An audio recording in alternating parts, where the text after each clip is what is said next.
मुख्यमंत्री जी ने कोई ऐसा सगा नहीं है जिसको इन्होंने ठगा नहीं है, और ये दो तरफ का काम करते हैं। अगर यही इनका क्राइटेरिया था तो रामगढ़ उपचुनाव से पहले उन्होंने बजरंग महतो को क्यों नहीं मंत्री बना दिया?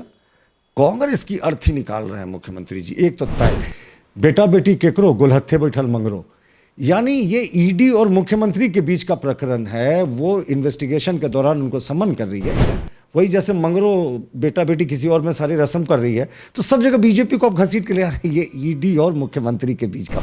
डुमरी उपचुनाव की घोषणा हो चुकी है, तिथियों का निर्धारण हो चुका है। 5 सितंबर को वहां के लोग वोट देंगे और 8 तारीख को पता चल जाएगा कि इस राज्य में सत्ता पक्ष ज़्यादा सुना जा रहा है या विपक्ष को लोग ज़्यादा पसंद कर रहे हैं। हमारे साथ बीजेपी के प्रवक्ता प्रतुल सहदेव जी हैं।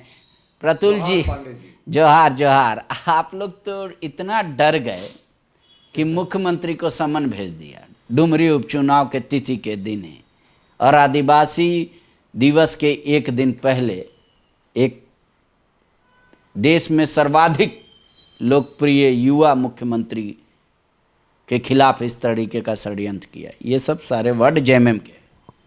पांडे जी, मैं इसमें आपकी गलती इसको नहीं मानता।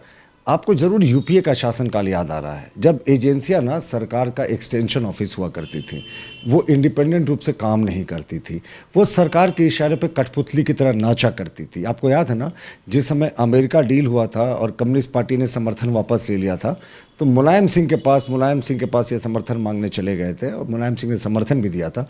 उसके बाद मुलायम सिंह के कुनबे पर चल रहा सीबीआई केस का 2 महीने के बाद क्लोजर रिपोर्ट हो गया, और उसी समय सुप्रीम कोर्ट ने कहा था ना कि सीबीआई को पिंजड़े में कैद तोते की संज्ञा दी थी। तो ये आप उस कार्यकाल की बात कर रहे हैं। देखिए, ये मोदी जी का न्यू इंडिया है, यहाँ कोई एजेंसी किसी दबाव में काम नहीं करती, और इसको राजनीतिक रूप देखने की कोई बात ही नहीं इसमें। हमें लगता है कि माननीय मुख्यमंत्री जी को कोऑपरेट करना चाहिए। एक इन्वेस्टिगेटिंग एजेंसी है जो उन्हें बुला रही है। हाँ, ये दूसरी बात है कि देश के इतिहास में पहली बार हुआ है कि किसी मुख्यमंत्री को भ्रष्टाचार के मुद्दे पर ईडी ने 2 बार समन किया है। तो अब नैतिकता पुराने दिनों, खैर छोड़िए, पुराने दिनों की बात नहीं करते हैं। मुख्यमंत्री जी को कोऑपरेट करना चाहिए। इसमें अर्थ अनर्थ लगाना, हमारे यहाँ मेरी माँ अक्सर एक कहावत कहा करती थी, सुन लीजिए ना, वो आप ही के बिहार की कहावत है, बेटा बेटी केकरो गुलहत्थे बैठल मंगरो। यानी ये ईडी और मुख्यमंत्री के बीच का प्रकरण है। वो इन्वेस्टिगेशन के दौरान उनको समन कर रही है। अब समन किस हैसियत में किया ये भी हमें नहीं पता, विटनेस के तौर पे किया या उनसे कोई जानकारी लेने के लिए किया या अक्यूज के रूप में किया, लेकिन बीजेपी को कोई मतलब ही नहीं है। वही जैसे मंगरो बेटा बेटी किसी और में सारी रस्म कर रही है, तो सब जगह बीजेपी को अब घसीट के ले आ रही है। ये ईडी और मुख्यमंत्री के बीच का मसला है। डुमरी हार रहे हैं, इस वजह से आप लोग इस तरीके का सारा षड्यंत्र खेल रहे हैं। डुमरी तो पिछली बार भी जीत गए थे ना। अगर आप उस बार के हमारे और आजसू के वोटों को जोड़ दें तो विडम्बना थी। हम एक देखिए, ये इसका नुकसान हमें भी उठाना पड़ा, उन्हें भी उठाना पड़ा। हमें 50 लाख वोट आए थे, आजसू को 7 लाख वोट आए थे, और आज जो ये सीना ठोक रहे हैं, ये जो सत्ता में बैठकर सारा गलत काम कर रहे हैं, इन्हें सिर्फ 52 लाख वोट आए थे। यानी उस समय भी सिर्फ बीजेपी अकेले अपने बलबूते पे सिर्फ 2 लाख वोटों का अंतर था, और आजसू को मिला दे तो ये 5 लाख पीछे हो जाते हैं। डुमरी में तो आप ही जानते हैं कि 36,800 के आसपास आजसू के उम्मीदवार को वोट आए थे, 36,100 के आसपास हमारे उम्मीदवार को वोट आए थे, और हमारे दोनों के वोट को मिला दें तो स्वर्गीय जगन्नाथ महतो जी के वोट से उस समय भी, जब इनकी तथाकथित लहर चल रही थी, 1800 वोट ज़्यादा था हमारा। तो एक चीज़ पांडे जी, राजनीति में 2+2 4 नहीं होता, 2+2 22 होता है। वो इसलिए कि जो बॉर्डर लाइन के वोटर्स होते हैं ना, वो भी एक उनको पॉजिटिव मैसेज जाता है कि भाई विपक्ष का उम्मीदवार एक ही है, और यकीन मानिए उम्मीदवार तो एक ही है, और सिंबल का नाम कहीं से होगा, केला हो या कमल हो, ये तो हमारा शीर्ष नेतृत्व और आजसू का नेतृत्व बैठकर तय कर लेगा। लेकिन आप खुद बोल रहे हैं कि मैथ नहीं होता, तो ये केमिस्ट्री तो ज़रूर होता है। कोई ज़रूरी नहीं है कि 2+2 22 हो जाए, ये तो घट भी जाता है। 2+2 देखिए, अगर आप बेसिक मैथ्स की जानकारी रख रहे हैं तो 2+2 0 तो नहीं हो सकता ना। तो आप इस तरीके से अगर आप देखें तो हमें लगता है कि स्वर्गीय जगन्नाथ महतो जी के जो सहानुभूति ये लेने की कोशिश कर रहे हैं, तो जनता का आक्रोश ना सहानुभूति पर भारी पड़ेगा। कितने युवाओं को इन्होंने नौकरियां दी। आप रोक रहे हैं कानून बनाया चीटिंग का तो आपको दर्द हुआ, 32 लेकर गए तो आपको दर्द हुआ। इस तरीके से मुख्यमंत्री अपनी 3 सभाओं में ये बात वहाँ कह चुके हैं डुमरी में कि बीजेपी रिस्पॉन्सिबल है इन सारी चीज़ों की। देखिए, ये तो आप भी देखते हैं ना, आप लोग अपने डिस्कशन में भी इस बात को सीना ठोक कर कहते हैं कि कंडिका 11(2) में कि राज्य सरकार संबंधित परीक्षाओं में प्रश्न पत्र उत्तर पत्रकों के संबंध में सवाल खड़े करने वाले परीक्षार्थी प्रिंट इलेक्ट्रॉनिक सोशल मीडिया के प्रतिनिधियों के विरुद्ध बिना किसी प्रारंभिक जांच किए प्राथमिकी दर्ज करके ऐसे लोगों को बिना किसी वरीय पदाधिकारी के अनुमोदन का गिरफ्तार कर सकती है। तो ये काला कानून है कि नहीं है? मतलब ये पुलिस स्टेट हो गया क्या कि अगर कोई एग्जामिनेशन सेंटर में किसी कदाचार के विरोध में कोई आवाज़ भी उठाएगा तो आप उसको कह देंगे कि गलत आवाज़ उठा रहा, बिना किसी इन्वेस्टिगेशन के आप उसको जेल भेज देंगे? पांडे जी, आप लोग तो निर्भीक पत्रकारिता करते हैं, इस काला कानून के समर्थन में आप लोग को भी खड़ा होना चाहिए, क्योंकि कल अगर आप आवाज़ उठाएंगे तो अगर ये आवाज़ को दबाने का कुचक्र सरकार पहले करती ना तो शायद जेपीएससी में मुख्यमंत्री के कॉन्स्टिट्यूंसी से 18 लोग सीरियल में पास हुए थे। आप लोगों ने बड़े जोर शोर से उठाया था, तो उस समय भी शायद आप लोग जेल चले जाते और उस समय परीक्षार्थी भी जेल चले जाते। जो व्हाट्सएप से जेई का परीक्षा का पत्र लीक हुआ था, अगर उस समय ये कानून रहता काला कानून, तो उस समय भी जिन लोगों ने आवाज़ उठाया था वो मीडिया के लोग हों या परीक्षार्थी, वो जेल चल जाते। तो काला कानून का तो हम विरोध करेंगे।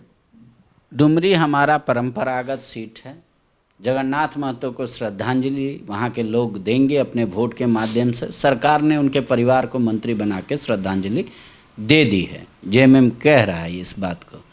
तो बोल रहे वहाँ जो भी है, बीजेपी लड़े आंसू लड़े, सेकेंड नंबर की लड़ाई है, वो लोग दूसरे स्थान के लिए लड़ेंगे। देखिए, स्वर्गीय जगन्नाथ महतो जी को हमारी भी श्रद्धांजलि, लेकिन जिस तरीके से माननीय मुख्यमंत्री जी ने, कौन सा समाज का ऐसा वर्ग है जिनको इन्होंने नहीं ठगा? किसी को आज तक एक बेरोजगारी भत्ता मिला? 5,000-7,000 रुपये की इन्होंने बात की थी, अब सारथी योजना करके ट्रेनिंग देने के बाद 1,000 रुपये देने की बात कर रहे हैं। कहाँ ग्रेजुएट और पोस्ट ग्रेजुएट को 5,000 और 7,000 देने की बात थी। महिला सशक्तिकरण की बात की थी। एनसीआरबी के डेटा के अनुसार 5255 रेप केसेस हो चुके हैं फरवरी तक। अब इन्होंने कहा सब मुद्दा रहेगा। एक मिनट, मैं समझा रहा हूँ जनता का आक्रोश कैसे है। जिन लोगों ने आपका साथ दिया था, जिन छात्रों को अपने वायदे किए थे, उनको तो अपने लाठी से पिटवाया। अभी मैं आप के चैनल में देख रहा था, सहायक पुलिसकर्मी सड़क पर हैं। मुख्यमंत्री जी के प्रतिनिधि उस समय जो गए थे, बंधु तिर्की भी उसमें थे, उनका ये नाम ले रहे थे। इन्होंने वादा किया था कि 60 दिनों के अंदर आपकी सारी समस्या को सुलझा देंगे, और ये कोई 60 दिन पहले की बात नहीं है, 2 साल पहले की बात है। सहायक पुलिसकर्मी 100% आदिवासी मूलवासी थे, आपने उनको फिर रिन्यूअल की, उनके ऊपर एक खतरे की घंटी लगा दी। तो मुख्यमंत्री जी ने कोई ऐसा सगा नहीं है जिसको इन्होंने ठगा नहीं है, और जनता का ना इस बार आक्रोश सहानुभूति पर भारी पड़ेगा। और मुख्यमंत्री जी अगर बड़े कंफर्टेबल होते हैं डुमरी चुनाव को लेकर, तो वो चुनाव से पहले एक मंत्री क्यों बना देते हैं स्वर्गीय जगन्नाथ महतो जी की पत्नी को? और ये 2 तरफ का काम करते हैं। अगर यही इनका क्राइटेरिया था तो रामगढ़ उपचुनाव से पहले उन्होंने बजरंग महतो को क्यों नहीं मंत्री बना दिया? कांग्रेस की अर्थी निकाल रहे हैं मुख्यमंत्री जी, एक तो तय है। आपको उनका शुक्रिया अदा करना चाहिए। आप भी कांग्रेस मुक्त भारत का सपना देखते हैं? नहीं, हम भ्रष्टाचार मुक्त भारत का भी सपना देखते हैं। और इस सरकार के भ्रष्टाचार के बारे में अगर हम बोलना शुरू करते हो, शायद आपका शो का टाइमिंग ओवर हो जाएगा, तो वो फिर किसी और दिन के लिए रखें। लेकिन यकीन मानिए, डुमरी में रिकॉर्ड तोड़ मतों से हम जीतेंगे, रामगढ़ का इतिहास दोहराया जाएगा। और माननीय मुख्यमंत्री जी के लिए जो ये अंतिम मौका था ना, शायद अब कोई बाई इलेक्शन हो भी ना हो, या फिर शायद इनके कोई मंत्री या कोई विधायक की सदस्यता चली जाए, किसी आपराधिक मामले तो दूसरी बात है। तो मुख्यमंत्री जी का फाइनल काउंटडाउन की शुरुआत तो रामगढ़ से हो गई है। शुक्रिया। जो डुमरी में होगा वो वही होगा रिपीटेशन ऑफ रामगढ़, ऐसा बीजेपी का दावा है। लेकिन छोटे भाई के कंधे पे सवार बड़ा भाई क्या ये जीत हासिल कर पाएगा या नहीं, ये तो 8 तारीख को पता चलेगा। लेकिन डुमरी का पूरा माहौल क्या है, जनता की सोच क्या है, किन मुद्दों पर वोटिंग होगा, वो भी हम आपको दिखाएंगे। शुक्रिया। बायोम जो है मेडिकल प्रिपरेशन का एकमात्र संस्थान, जहां है complete digital classrooms, video lectures, student tracking system, library facility and 100% result oriented rankers batch. Biome, Hinoo एवं नगरा टोली, रांची।